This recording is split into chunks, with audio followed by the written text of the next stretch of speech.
Ini. Keduanya yang kita boleh buat kamera. Lah ni jadi satu kegilaan. Budak muda compact kamera.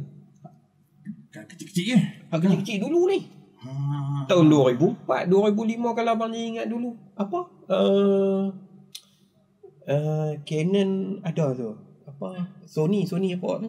Yang kecil-kecil. Lupa dah. Tapi CCD punya apa ni sensor. Dia main balik. Dia nak buat apa? Nak buat dia punya spy cam ke apakah? Dah. Budak-budak lah ni bila kita shoot pakai CCD kamera, CCD punya sensor kamera, dia nampak efek dramatik. Oh, pasal tu. Dramatik nampak macam dengan orang kata apa, nostalgia. Macam kita dulu, zaman kita duk shoot pakai filem tu. Ya. Lebih kurang lagu tu lah. Tapi budak-budak lah nak shoot pakai filem, dia pot. Keluar gambar lagu mana tau. Kalau kita dedahkan lagu tu mungkin depa ni, tapi nak develop filem mungkin lah kedai tak ada nak develop lah. Macam kita dulu develop dalam apa dark room, kita boleh set dark room sendiri pun dah. Saya rasa kalau kita set lagu tu pun ada, tapi itulah chemical apa semua tu mungkin boleh cari, tapi agak terhad lah. Jadi bagi depa CCD tu adalah satu kamera yang macam dramatik.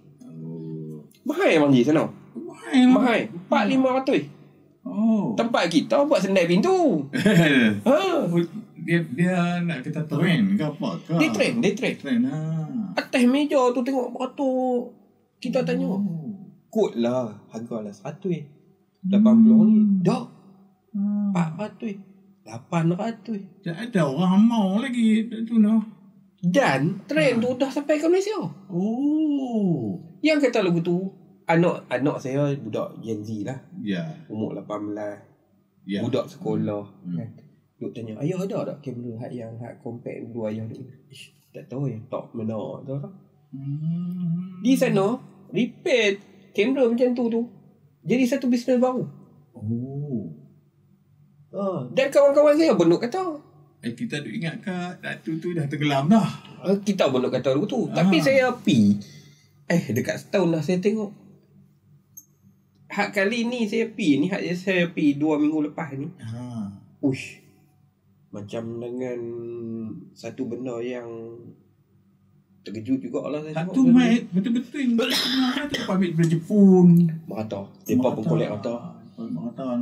Tapi saya tengok geng-geng technician duduk repair.